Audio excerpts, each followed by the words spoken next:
النجم والشجر يسجدان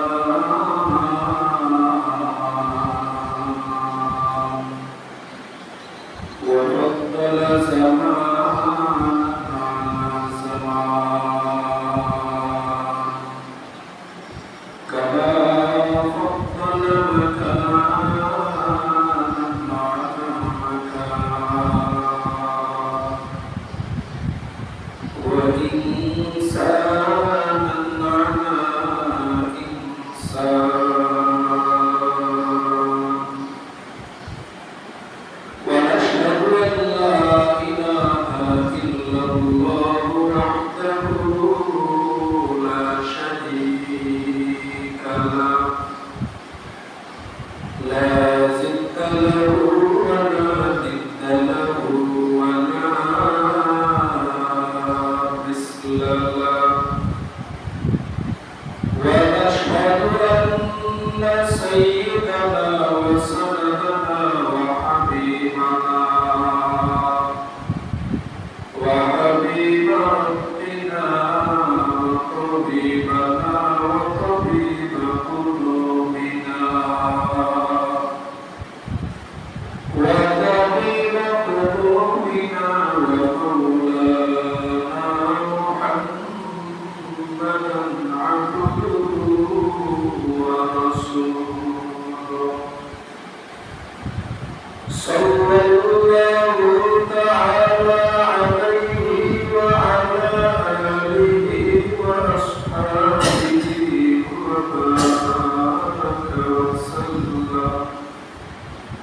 وبارك وسلم تسليما كثيرا كثيرا أما بعد فقد قال الله تبارك وتعالى في كلامه المجيد وفي فرقانه الحميد زبان خلقني أعوذ بالله من الشيطان الرجيم بسم الله الرحمن الرحيم واتل عليهم نبأ بني آدم بالحق إذ قربا قربانا فتقبل من أحدهما ولم يتقبل من الآخر قال لأقتلنك قال إنما يتقبل الله من المتقين وقال النبي صلى الله عليه وآله وسلم من كان له سعة ولم يضحي فلم يقربن مصلانا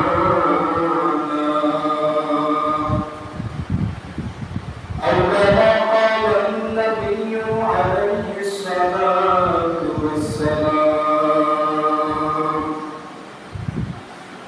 اللهم صل على روح محمد في الأرواح وعلى جسد محمد في الأجساد وعلى قبر ميت محمد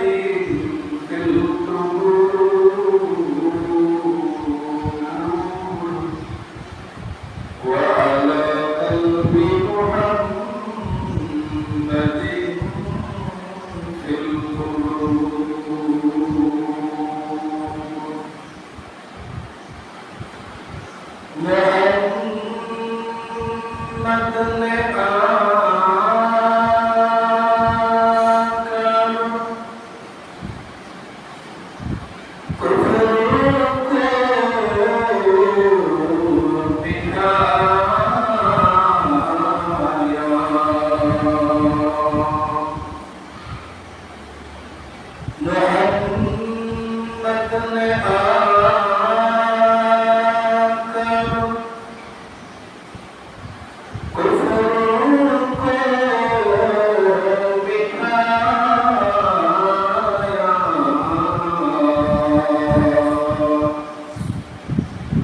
کفر کو بٹھا کر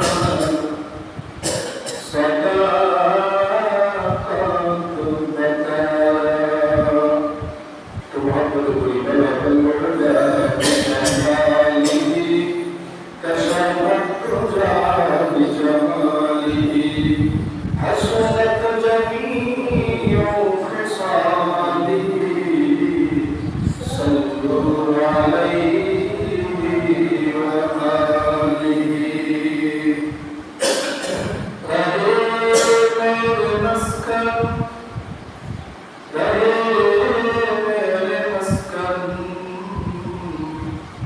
حوالی کعبہ بنے میرے مدفن بنے میرے مدفن دیار مدینہ بلغ العلا بکماله كشف الدجى بجماله حسنت جميع خصاله صلوا عليه وآله بكبرة ذكر لا إله إلا الله لا إله إلا الله لا إله إلا الله لا إله إلا الله لا إله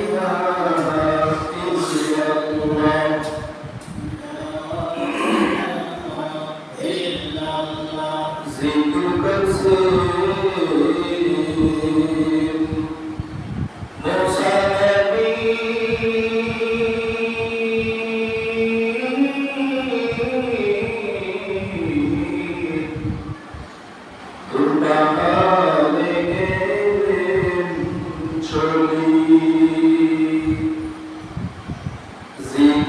موسى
رب زدني علما رب يسر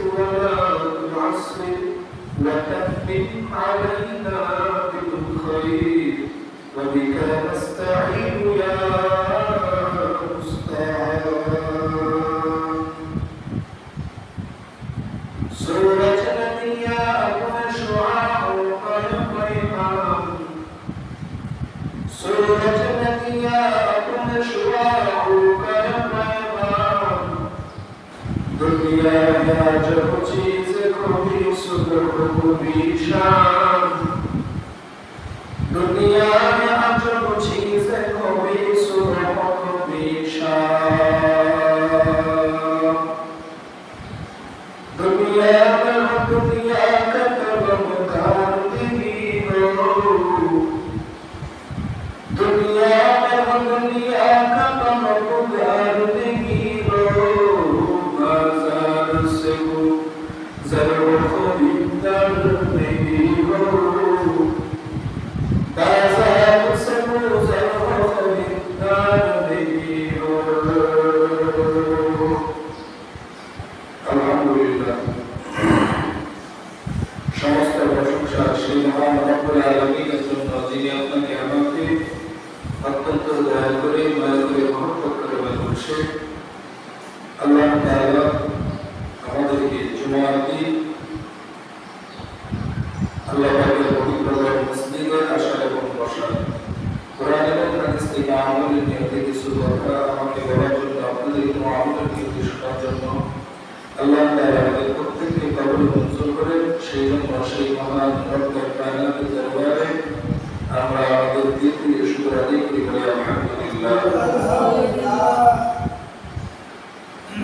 আল্লাহ তাআলা করুণা মায়া দয়া ইহসান ছাড়া কোনো কিছুই করা সম্ভব নয় সম্ভব না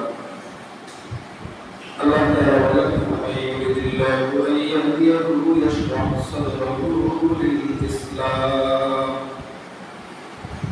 ومن يرد أن يضله يجعل صدره ضيقا حرجا كأنما يصعد في السماء الله تعالى বলেন আল্লাহ পাক রব্বুল আলামিন যে বান্দাকে ভালোবাসেন যে বান্দাকে অতি মহব্বত করেন ওই বান্দাকে নাকি আমল করার মতো সুযোগ পায় সুবহানাল্লাহ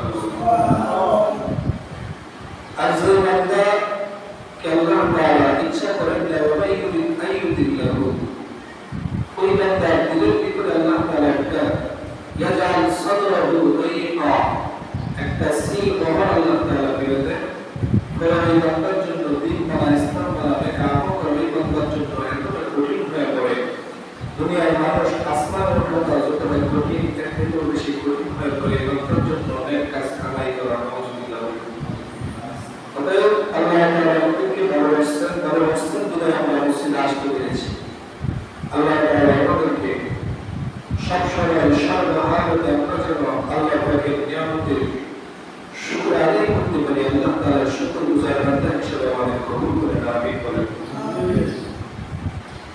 তো ধারাবাহিকভাবে আলোচনা চলতেছিল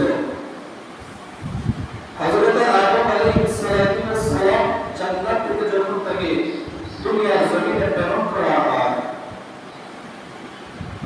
দুনিয়ার জমিনে আসার পর আদম নবীকে আল্লাহ তাআলা পাঠিয়েছিলেন কোথায় শ্রীলঙ্কা আর ওরা স্ত্রী মা হাওয়া আলাইহিস সালামকে আল্লাহ তাআলা দুনিয়ার জমিনে সেই সৌদি আরবের জেদ্দা শহরে আল্লাহ তাআলা তাকে পাঠিয়েছেন দুইজনকে আল্লাহ তাআলা দুই দিকে আল্লাহ তাআলা প্রেরণ করবেন তো একজন আরেকজনকে খুঁজতে খুঁজতে সময় লাগছে কয় বছর 350 বছর কয় বছর 350 বছর এই 350 বছর পর দুজনের সাক্ষাৎ হয়েছে সেই আরাফার ময়দানে কোথায় আরাফার ময়দানে ওখানে আল্লাহ তাআলা দুজনের দোয়াকে আল্লাহ তাআলা কবুল করেছিলেন এবং সেখান থেকে তারা যখন স্বামী স্ত্রী দুইজন দুনিয়ার জমিনের ভিতরে বসবাস করতে শুরু করলো তখন থেকেই তাদের থেকেই সন্তান প্রজন্ম দুনিয়াতে মানুষ বিস্তারের যে অগ্রগতি সেখান থেকেই শুরু হয় আমি যে আয়াত কারিমা আপনাদের সামনে তেলাওয়াত করেছি সেটা হলো কুরবানি বিষয়ের আয়াত। প্রতি বছরকে এই বছর আল্লাহ তাআলা আমাদেরকে দীর্ঘ লম্বা সময় হায়াত দিয়ে আমাদেরকে ঈদের কাছাকাছি আমাদেরকে নিয়ে আসছেন, ঠিক কিনা বলুন? এই তো সামনে আগামী জুমাবারের পরের বৃহস্পতিবার এই পবিত্র ঈদুল আযহা। আল্লাহ পাক রব্বুল আলামিন এই যে কুরবানির যে রেওয়াজ, কুরবানির যে প্রচলন, এটা শুরু হয়েছে, এটা শুরু হওয়ার জন্য প্রকৃতি আমাদেরকে বুঝতে হবে, আলোচনা আমাদেরকে পিছন থেকে টানতে হবে, ঠিক কিনা বলেন? আল্লাহ তাআলা কোরআনুল কারীমের ভিতরে যে আয়াতগুলো আপনাদের সামনে তেলাওয়াত করেছি, এই আয়াতের ভিতরে আল্লাহ তাআলা বললেন وَاتْلُ عَلَيْهِمْ نَبَأَ بَنِي آدَمَ بِالْحَقِّ إِذْ قَرَّبَا قُرْبَانًا فَتُقُبِّلَ مِنْ أَحَدِهِمَا وَلَمْ يُتَقَبَّلْ مِنَ الْآخَرِ قَالَ لَأَقْتُلَنَّكَ قَالَ إِنَّمَا يَتَقَبَّلُ اللَّهُ مِنَ الْمُتَّقِينَ. الله أكبر. الله تعالى يقول عليهم نبأ بني آدم بالحق. الله تعالى أما أمر كمان هبار الله حبيب আপনি আপনার উম্মতের মাঝে আদম পয়গম্বরের দুই সন্তান হাবিল এবং কাবিল, এই দুই সন্তানের তাদের যে কুরবানির বিধান আছে, এই দুই সন্তানের ইতিহাসটাকে আপনার উম্মতের মাঝে বিশুদ্ধভাবে আপনি বর্ণনা করে সুবহানাল্লাহ বলেন। এরপরে আল্লাহ তাআলা বলেন ইন কাররাতা কুরবানান ফাতুকুবিলা মিন আহাদিহিমা ওয়া লাম ইউতাকাব্বাল মিনাল আখার। আল্লাহ তাআলা বলেন দুইজনের জন্য যখন কুরবানি আল্লাহর দরবারে পেশ করা হয়, একজনের তা কবুল হয়, আরেকজনের তা কবুল হইল না। এটা হলো কুরআনের বর্ণনা। আর এই কুরবানিটা কি জন্য হয়েছিল, কি জন্য কুরবানিটা দেওয়া হয়েছিল, সেটা ইতিহাসের কিতাব খুললে পাওয়া যায়। এটা শুধু কুরআনের বর্ণনা, এখন ইতিহাসের কিতাব না পড়লে আপনি পূর্ণ বর্ণনা বুঝবেন না। হযরত আদম আলাইহিস সালাম যখন দুনিয়ার জমিনের ভিতরে তারা দুইজন যখন স্বামী এবং স্ত্রী বসবাস করা শুরু করলো, সন্তান প্রজন্ম সেখান থেকে শুরু হয়, দুনিয়াতে মানুষ বেড়ে যাওয়া, সেখান থেকে প্রচলন শুরু হয়। তবে আল্লাহ আদম আলাইহিস সালাম থেকে যখন দুইটা সন্তান জন্মগ্রহণ করলো, পৃথিবীর জগতে আমার কোনো মানুষ নাই যে একবারই ছেলে আরেকবারের মেয়ের সঙ্গে বিবাহ দিবে, বা আরেকবারই ছেলে আরেকবারের ছেলের সঙ্গে যেখানে রক্তের কোনো সম্পর্ক নাই এভাবে বিবাহ করতে আবদ্ধ হবে, তখন তো কোনো মানুষ নাই। তারাই হলো পৃথিবীর সর্বপ্রথম মানুষ, তাদের থেকেই রক্তের প্রচলন শুরু। আদম আলাইহিস সালামের দুইজন সন্তান যখন দুনিয়ার জমিনের ভিতরে আসলো, তখন আল্লাহ পাক রব্বুল আলামিন আদম আলাইহিস সালামের উপর যে শরীয়ত আল্লাহ তাআলা যে বিধান আল্লাহ পাক রব্বুল আলামিন দান করলেন, সেটা হলো আদম পয়গম্বরের যে প্রথম দুইজন সন্তান, আগে সন্তান এইভাবে জন্মগ্রহণ করলো, একজন ছেলে আরেকজন মেয়ে। পৃথিবীর সর্বপ্রথম যুগে আল্লাহ তাআলা একজন ছেলের সন্তান দিতেন, একজন কন্যা সন্তান দিতেন। আবার যখন দ্বিতীয়বার যখন মা হাওয়া আলাইহিস সালামের সন্তান আসলো, আবার এভাবেই একজন ছেলের জন্ম, এভাবে আল্লাহ তাআলা দুনিয়ার জমিনের ভিতরে মানুষ গড়ার একটা সিস্টেম নিয়ে নীতি চালু করলেন।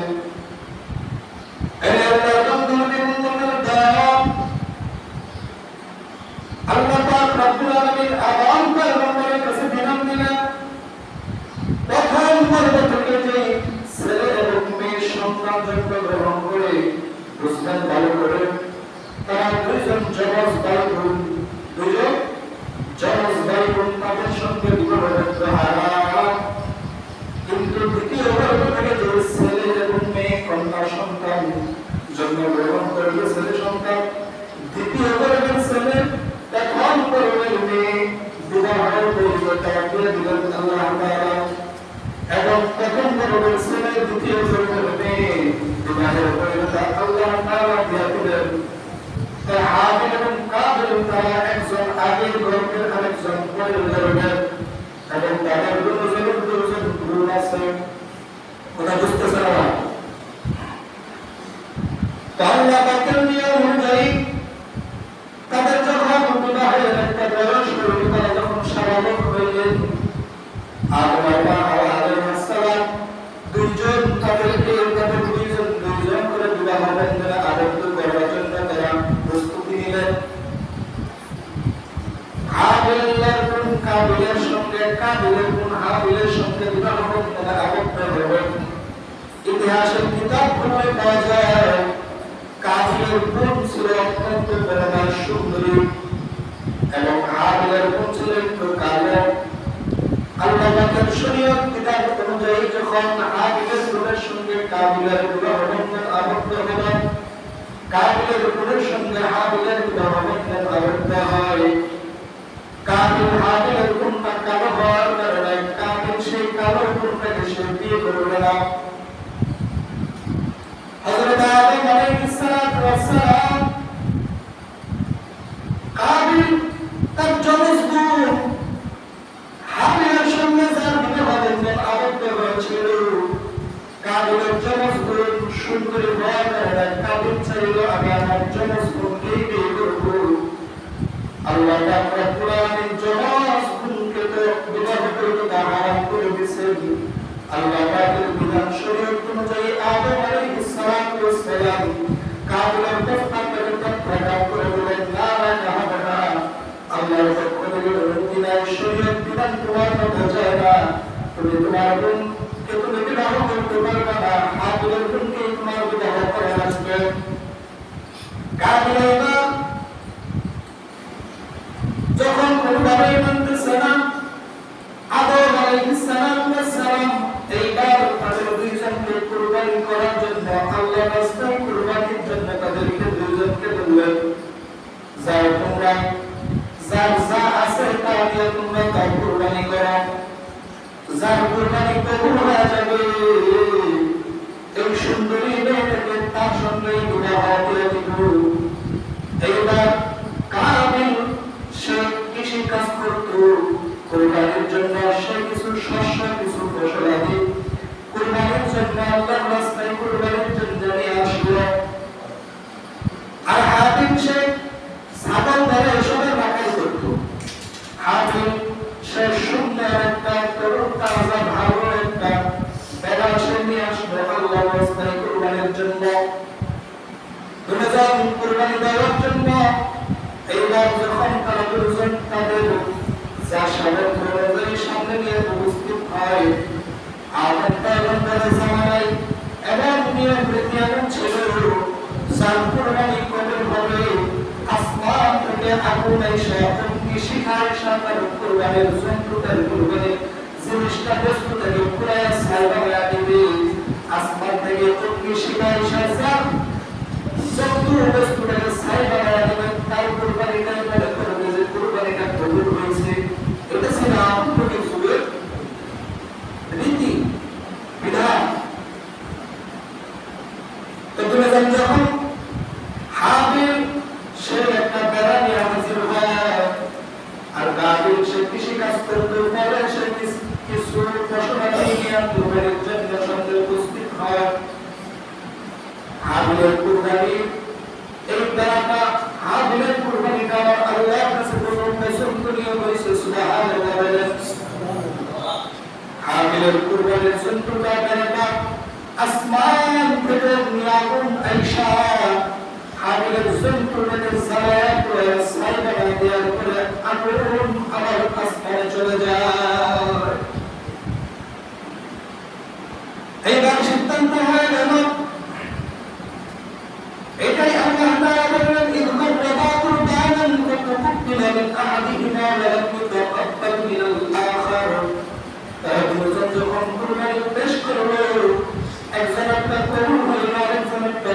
হয় নাই।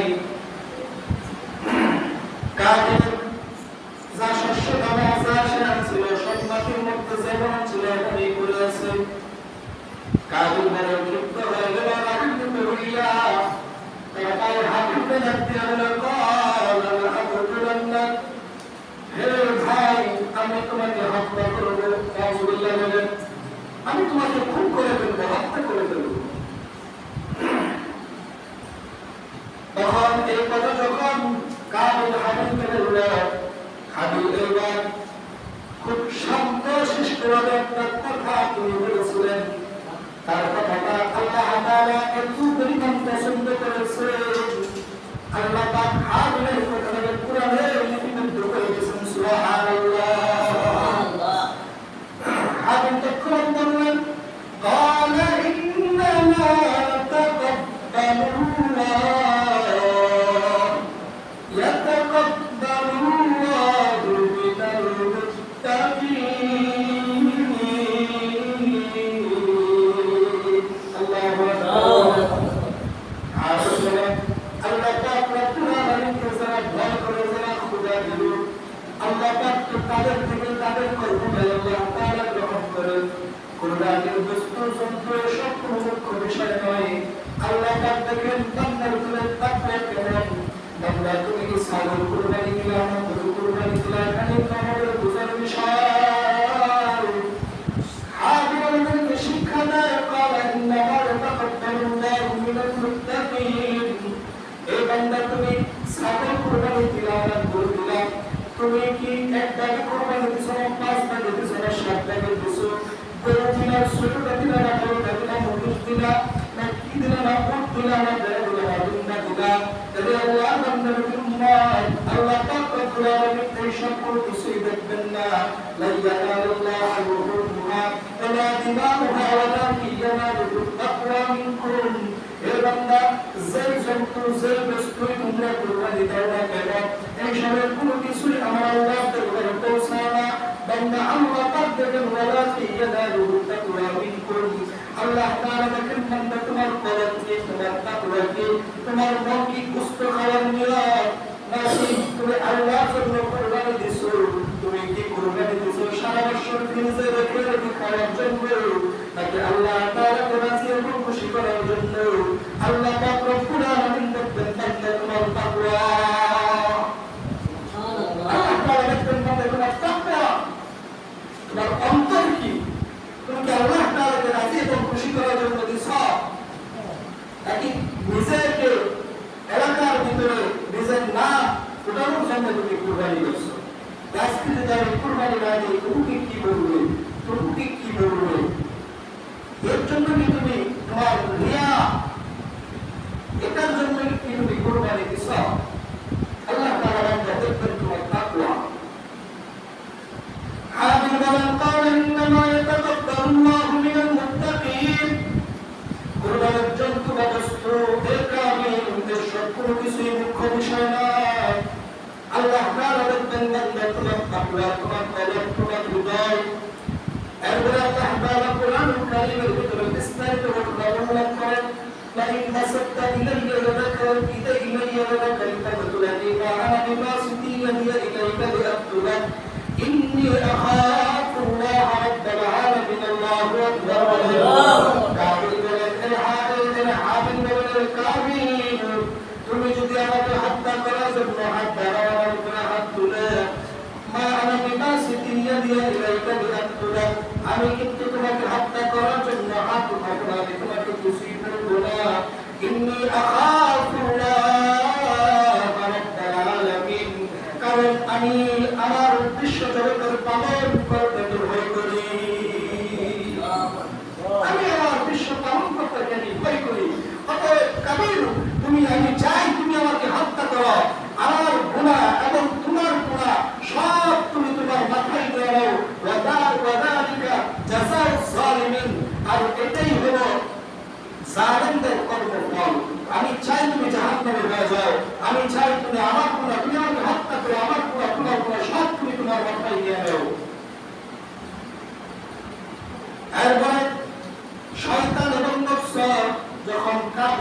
যখন শয়তান নফস যখন তাকে উৎপাদন শুরু করলো, পড়াশোনা করা শুরু করলো, এক পর্যায়ে কাবিল হাবিলকে হত্যাই করে ফেললো। এইবার মানুষকে হত্যা করে পরিবার কাবিল তো তার ভাইকে মারার করে এইবার সে আরো চিন্তাই করে গেল আর ভাইয়ের লাশ এবার কিভাবে কি করবে। কারণ পৃথিবীতে তখন তো কোনো মানুষ নেই, আর তখন কেউ মারাও যায় না যে মানুষের দাফন কাফন করবে, জানাজা দিবে, এমন ব্যবস্থা তখন ছিল না। কারণ তারা একটু পৃথিবীর সর্বপ্রথম মানুষ, সর্বপ্রথম হত্যাকাণ্ড সেখান থেকে শুরু হয়। পৃথিবীর জমিনে যত হত্যা হবে, যত হত্যা হবে, মানুষকে যত হত্যা করবে, প্রত্যেকটা হত্যার থেকে একটা সবকে জালিয়ার গুনাহ সেই কাবিলের আমল করে চলে যাবে। নেক আমলের যেমন সবকে জালিয়া আছে, আপনি আজকে মসজিদে টাকা দান করবেন, এটার যেমন সবকে জালিয়া। এই মসজিদে আজকে মনে করেন একটা ঈদ দান করবেন, কিছু টাকা পয়সা দান করবেন, মসজিদের কাছে নিয়ে করবেন, পয়গম্বর বলেন এটা কিয়ামতের দিন পর্যন্ত আপনি এটা সব পাইতে থাকবেন। সুবহানাল্লাহ। মরে গেছেন, মরে গেলে মানুষের আমলনামা সব বন্ধ হয়ে যায়, কিন্তু দান সদকা করার যে সদকা জারিয়ার একটা সওয়াব, এই সওয়াব আপনার আমলনামায় আপনি কবরে গেলেও পেতে থাকবেন। সুবহানাল্লাহ। ঠিক তেমনি ভাবে নেক আমলের যেমন সদকা জারিয়া আছে, কবরে বসেও আপনি পাবেন, এমনি ভাবে দুনিয়াতে যত হত্যাকাণ্ড হবে, প্রত্যেকটা হত্যাকাণ্ড থেকে একটা গুনাহের ভাগ কিয়ামত পর্যন্ত কাবিলের সেই আমলনামার ভিতরে করতে থাকবে। নাউযুবিল্লাহ। সময় খুবই কম। মানুষকে দাফন কাফনের ব্যবস্থা কোথা থেকে শুরু হয়? কাবিল যখন হাবিলকে হত্যা করে ফেলল, এবার লাশ আত্মগোপন কিভাবে করবে? আল্লাহ তাআলা কোরআনে কথা বিস্তারিত বর্ণনা করেন। ফাআসাল্লাহু গুরাবান ইয়াবহাসু ফিল আরদি লিয়ারিয়াহু কাইফা ইউআরি সাওআতা আখি ক্বালা ইয়া ওয়াইলাতা আজাসতু আন আকুনা মিসলা হাদাল গুরাব। নাউযুবিল্লাহ। কাবিল যখন হাবিলের লাশ নিয়ে যখন এবার সে দ্বিধাদ্বন্দ্বের ভিতরে পড়ে যায়, কিভাবে এই লাশটাকে আত্মগোপন করবে, এখান থেকে তো পচা এবং দুর্গন্ধ শুরু হয়ে যাবে। কাবিল যখন এইভাবে চিন্তা বিকেল করবে, মাথায় নাম ধরতেছে না, এমন সময় একটা কাক আইসা একটা মৃত কাক, একটা মৃত কাকটা একটা কাক আইসা তার ঠোঁট দিয়া হাসলাইয়া ভিতরে দিতে জঙ্গলের ভিতরে নিয়ে যায়। জঙ্গলের ভিতরে যখন নিয়ে যায়, কাবিল এবার বলে দেখি কাকটা কি করে, মৃত পারে নাকি, কি করে একটু দেখি। কাবিল এবার সে কাকের পিছনে দৌড়াইতে শুরু করে। কাবিল এবার দৌড়াইতে দৌড়াইতে কাকের পিছনে যাইতে যাইতে কাক গিয়ে দেখে এবার জঙ্গলের একটা কিনারা ভিতরে যাইয়া কাক তার পা দিয়া খুঁড়াইয়া খুঁড়াইয়া বালুগুলোকে সরাইয়া মাটিটাকে জব্দ করতেছে। এইবার কাবিল সেই দৃশ্য দেখে এবার সেই কাক মৃত কাকটাকে গর্তের ভিতর ফেলাইয়া এইবার উপর দিয়ে মাটি যখন চাপা দিয়া দিল, কাবিল এবার বলেন আমি আমার ভাইকে আমি হত্যা করলাম। আবার সাল্লাল্লাহু আলাইহি ওয়া বাহাসুল আল-দুলিয়াহু কাইফা ইউআরি সাওআতা আখি ক্বালা ইয়া ওয়াইলাতা আজাসতু আন আকুনা মিসলা হাদাল গুরাব ফাউআরি সাওআতা আখি। কাবিল বলেন কি কাকের থেকে অদম হয়ে গেলাম। কাবিল বলেন কি কাকের থেকে অদম হয়ে গেলাম। কাকটা আমার থেকে ভালো বুঝে আমি আমার ভাইকে হত্যা করে ফেললাম। আমি আমার ভাইয়ের লাশটা কিভাবে দাফন করবো, আমি আমার ভাইয়ের লাশটা কিভাবে আত্মগোপন করবো, আমার তো জানা নাই। মিসলা হাদাল গুরাব, এই কাকের থেকে আমার শিখতে হইতেছে। কাবিলের ভাই নিজে কর্মক্ষেত্রে লজ্জিত মনে করল। কাবিলের ভাই তার ভাই হাবিলকে মাটি খনন করিয়া সেখানে মাটির মধ্যে উপর দিয়ে মাটি দিয়ে চাপা দিয়ে দাফন দিয়ে দিল। সেখান থেকে পৃথিবীর সর্বপ্রথম দাফনের সিস্টেম চালু শুরু হয়। আল্লাহ রব্বুল আলামিন বললেন, হে আল্লাহর বান্দার উম্মত, পয়গম্বর বলেন ও পয়গম্বর নবী আমার, রব্বুল আলামিন বলেন আদমুল হাদ। কাবিল এবং হাবিলের বর্ণনা বিস্তারিত হয়ে আপনার উম্মতের মধ্যে আপনি তা বর্ণনা করেন। সেইখান থেকে আমাদের কুরবানির প্রচলন শুরু হয়। আর আমাদের যে কুরবানির আমরা যেটাকে এখন আমরা পালন করে আসতেছি সেটা হলো আমাদের জাতির পিতা হযরত ইব্রাহিম আলাইহিস সালাতু ওয়াস সালাম এবং তার ইসমাঈলের যে ঘটনাটা উল্লেখ করে, যে ঘটনাটাকে স্মরণীয় করে আমরা এখন কুরবানি প্রচলন করতেছি। আল্লাহ পাক রব্বুল আলামিন চাইছো আগামী জুমায় হযরত ইব্রাহিম এবং ইসমাঈল আলাইহিস সালাতু ওয়াস সালামের কুরবানির ঘটনাটা আমরা শুনবো। আল্লাহ পাক যতটুকু বললাম আল্লাহ তাআলা আমাদেরকে আমাদের মন প্রাণ